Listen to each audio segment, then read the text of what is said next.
Love this podcast? Support it and sponsor today. Simply head to ozcastnetwork.com for details.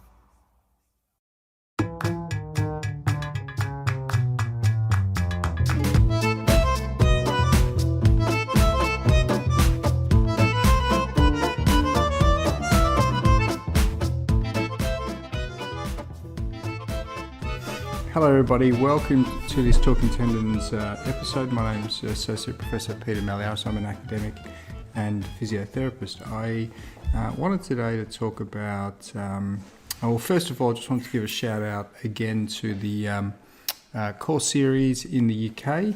It's going to be Glasgow, September 4, Manchester, September 5, and London, September 6. Mastering Lower Limb Tendinopathy course, if anyone's interested. I'll link this to the bottom. I'll link to the bottom of this show as well. But really, what I want to talk about today is qualitative research in Achilles tendinopathy. There's been 3 studies that I'm aware of, and I've been lucky enough to be involved with a couple of them.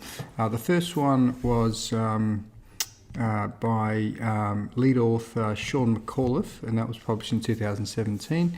And then the second one by lead author Jeff Turner, published in 2019, and then Adrian Mellows in 2021. So I just wanted to really turn your attention to these, because I think these studies are really, really important for understanding the patient perspective in the patient voice, which I think is really something as clinicians, if you really think about it, what we're trying to do is help patients, and one of the most important things in that process is to understand the patient and what is important to them. So these qualitative studies are very, very, very interesting, and I would really urge clinicians, if you haven't, to read and reread them. Read them regularly. I find if you read them every few months, it just gives you that, you sort of pick up new things, but also it reminds you of what the patients are going through with conditions like Achilles tendinopathy. So generally, Achilles tendinopathy has been thought of as a sports injury, maybe just having, minor impact on the ability for people to be active, but actually it has profound impact if you listen to some of the stories in these qualitative studies, and that's what we're going to talk about today. So I'll just go through some of the key points. First of all, the rationale for looking at qualitative work, and we've sort of mentioned this, but thinking about patient perspective, and that's important if you're going to be practicing in a patient-centered way. So trying to target goals and impairments that are really important to the patient. It also helps us to understand what motivates people to do or not to do exercise, or adhere to some of the other interventions that we're doing. So some of the drivers for perhaps how they interact with interventions. It also helps us in practicing in a biopsychosocial way, because we're understanding the full impacts, not only physical and pain and disability, but other impacts that might be associated or contributing to the Achilles tendinopathy patient that you're seeing. So really useful to look at these qualitative studies. So some of the real themes, and I'm just going to, and these are very much overlapping across the 3 of them, so I'm just going to talk about them in general. But a lot of patients feel, one of the key themes and really important one that stuck in my mind is a loss of self. And it's a loss of self because they are unable to do things that are very important to them. And yes, it does include running, but it also includes social activities like going for a walk with friends or walking with a dog, or things like that.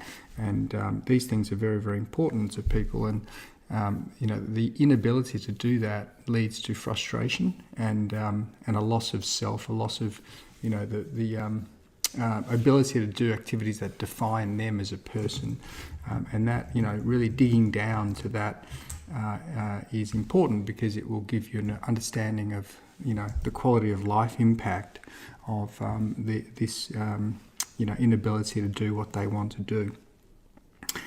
So that's really, really important. Another really common theme across all the studies, or at least most of them, was frustration with healthcare professionals, and this was based on mixed messages. So sometimes there was different messages from different people, but also based on what could have been done better. So people were very much, entering into this new treatment that they hadn't really much idea about what was going to happen, and they felt that their expectations were not set from the outset to understand. They felt it was a lot. The road in getting better was a lot more difficult, a lot more frustrating than what it was made out to be. They didn't go into it with good understanding of how difficult it was going to be, and also what they needed to do. They also felt there were issues in terms of understanding the condition, so the clinicians could have, explained the condition from what's happening from a, structural level, understanding pain better. So they really did lack a comprehensive understanding of what was going on with them, why it was going on, and what they could do about it. So really fundamental things. So it's really interesting to hear the patients, and it makes you reflect on your practice and how well you're covering all those parts. These things are really important to patients. So that was really another area that I think really relates directly to our clinical practice.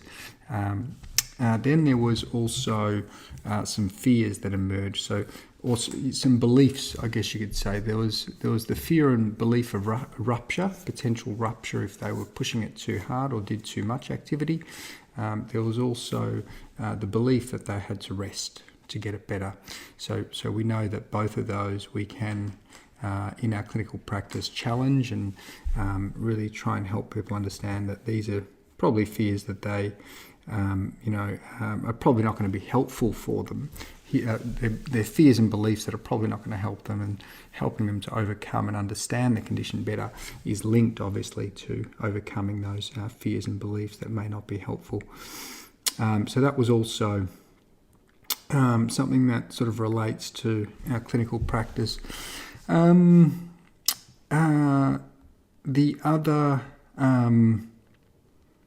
The other themes, I'm just looking at some of the studies now, and I will link these so you can have a good read throughout the whole papers. And as I say, I'd really urge people to have a read of these three qualitative studies.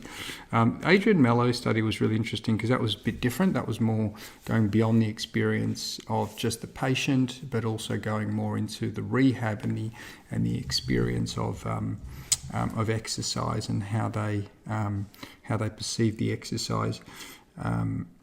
And again, the themes about expecting physio to be a bit quicker and a bit easier. It was much harder than what they thought, doing all the exercise, etc. Having to, there was so many barriers that emerged in relation to time, not being sure what to do, not being sure how it's going to help them. All these barriers to actually engaging with the exercise that we can do better with.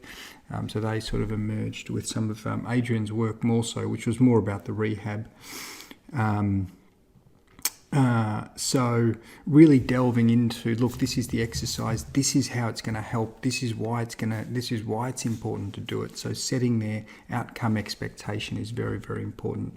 And Adrian talks about that in his qualitative study. So look, I think that's probably covered most of the key points. And again, I just want to stress that reading these papers, it does give you go into the clinic after you've read them and you think more about your patients, because you got that at the forefront of your mind, i.e. what they're going through, rather than just thinking about, you're in clinician mode where you're thinking, okay, I've got to do this, check that, and then I've just got to give them these exercises and they'll be fine. But it's not that simple. It's understanding the patient is really the key thing. They won't be fine unless you do spend the time to really understand where they're coming from. So I think, reading these really reinforces that. Okay, thanks very much, everybody. I will leave it there. Thanks for listening. See you next time.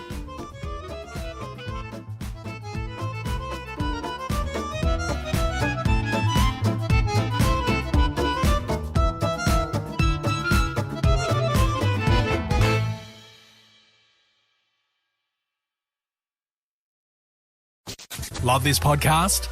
Support it and sponsor today. Simply head to AuscastNetwork.com for details.